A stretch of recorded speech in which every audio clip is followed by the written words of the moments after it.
Já até perdi a conta, acho que é a quarta, quinta doença, sei lá.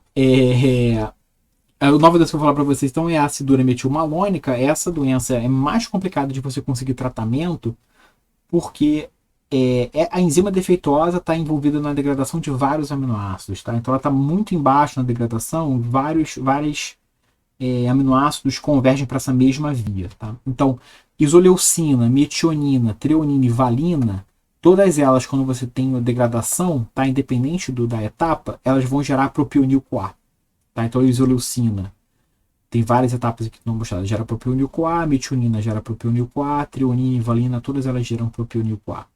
Esse propionil-CoA ele vai ter que ser transformado em succinil-CoA para você conseguir levar esse propionil-CoA para o ciclo de Krebs. O que acontece é o seguinte: essa enzima aqui às vezes tem um problema, que é metilmalonil-CoA mutase, tá? Que transforma metilmalonil-CoA em succinil-CoA. Quando ela está defeituosa, você tem um acúmulo de metilmalonil-CoA ou de ácido metilmalônico. Isso causa doença intermediária tóxica. Quais são as consequências? O primeiro problema é que como você tem um excesso de metilmalonil-CoA, você tem um aprisionamento de coenzima A. Coenzima A é um cofator essencial para várias reações, tem quantidade limitada na célula. Então, se você está faltando coenzima A, várias vias metabólicas vão parar de funcionar. Tá? Você também tem inibição de piruvato carboxilase, inibição da síntese de glutamato, inibição de beta-hidroxibutirato desidrogenase. Então, diferentes vias envolvidas com o metabolismo de corpos cetônicos, ou de carboidratos, ou de aminoácidos, acabam inibidas pelo excesso de metilmalonil-CoA. Outras consequências que você tem uma inibição da lactato desidrogenase, tá? Então mexe com o metabolismo de lactato e fermentação, tá? Então quantidades crescentes de ácido metilmalônico reduzem a atividade de lactase desidrogenase no cérebro. Isso ocorre de modo competitivo. Você também tem inibição da creatina quinase, tá? Outra enzima envolvida com metabolismo energético. Então uma redução da atividade dessa enzima conforme você aumenta a quantidade de ácido metilmalônico. Você também tem inibição do transporte de succinato para a mitocôndria, tá? Então, o que ele está medindo aqui é a mudança na fluorescência, porque é a forma como está sendo medida, mas conforme você tem essa barra aqui aumentada na presença de fosfato, você está vendo o transporte de succinato para a mitocôndria. Então, o succinato é transportado bastante. Você não vê transporte de glutarato ou do próprio ácido metilmalônico, você não vê mudança na fluorescência. Quando você coloca o glutarato com succinato, fica igual ao controle, mas se tem ácido metilmalônico, você vê que você tem uma redução bastante significativa do transporte de succinato. Tá? Então, você tem o ácido metilmalônico impede o transporte de succinato, que também vai mexer com o metabolismo energético. E com isso tudo você acaba tendo uma redução da fosforilação oxidativa e provavelmente uma redução da quantidade de ATP que consegue ser sintetizada. Tá? Então, na presença de ácido metilmalônico, você tem uma redução no meio controle ou na presença de malato, por exemplo, uma redução do consumo de oxigênio. Então, a mitocôndria está respirando menos e você provavelmente está gerando menos ATP.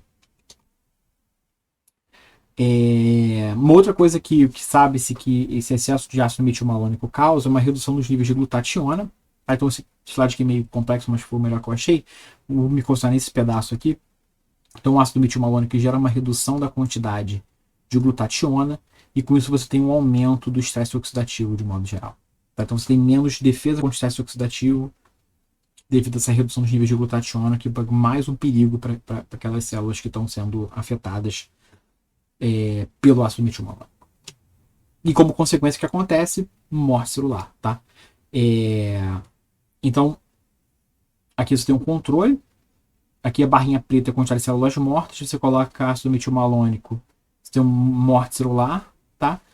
E se você trata com moduladores da atividade mitocondrial, você é capaz de reduzir a morte da célula, tá? Então, se você trata com diferentes moduladores de atividade, você consegue reduzir ou não a morte celular. Isso indica que, de fato, o metabolismo energético e a atividade mitocondrial estão intrinsecamente envolvidas com a morte celular causada pelo ácido metilmalônico. Última doença que eu quero falar para vocês hoje também é a fenilcetonúria, que é talvez a doença mais comum, como eu falei para vocês já devem ouvir falar, e é obrigatório no rótulo de alimentos que tem filolanina aparecer escrito contém filolanina para pessoas que têm essa doença não consumirem esse alimento. A fenilcetonúria está envolvida acaba no acúmulo de filolanina, tá? Porque você não consegue transformar a filolanina em tirosina. Tá? Então a filolanina hidroxilase está bloqueada de alguma forma, tá?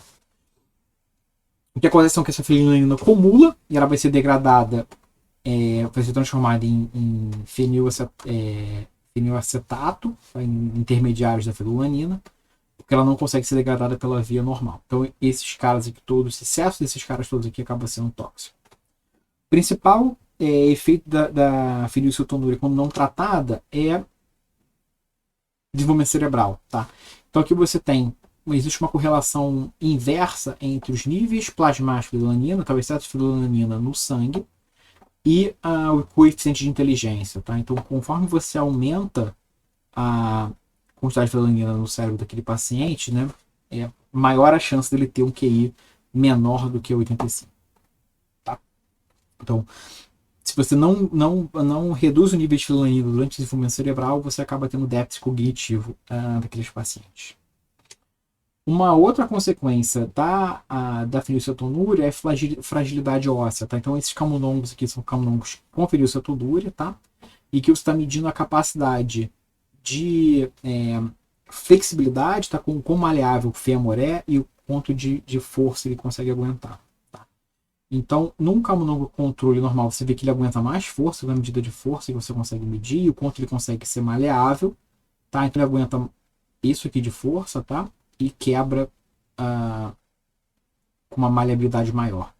O camundongo que tem fenilcetonúria, ele não aguenta tanta força, tá? E quebra antes de se deslocar tanto, tá? Então você tem ele menos maleável, o osso, e aguenta uma força menor antes de quebrar, tá? Então tem uma fragilidade óssea em camundongos com fenilcetonúria. Qual o tratamento para fenilcetonúria? Então você vai fazer uma dieta, basicamente uma dieta pobre em fenilcetonúria, pobre em filolanina, desculpa, mas filolanina é um aminoácido essencial, então você precisa manter o consumo de filolanina, então é uma dieta complicada de se obter. Um tratamento relativamente novo, então, é esse glicomacropeptídeo. Ele é uma proteína derivada do soro de leite, tá? Que ela acaba sendo rica em aminoácidos essenciais, mas pobre em filolanina. Então ela seria uma forma de você, mais fácil de você conseguir essa dieta rica em proteína, mas pobre em filolanina especificamente, tá? Então aqui nesse trabalho eles estavam comparando pacientes que receberam a dieta com aminoácido sintético e esses outros estavam comendo esse macroglicopeptídeo como fonte de aminoácido, tá? Então você vê que isso tem uma redução do nível de nitrogênio, tá?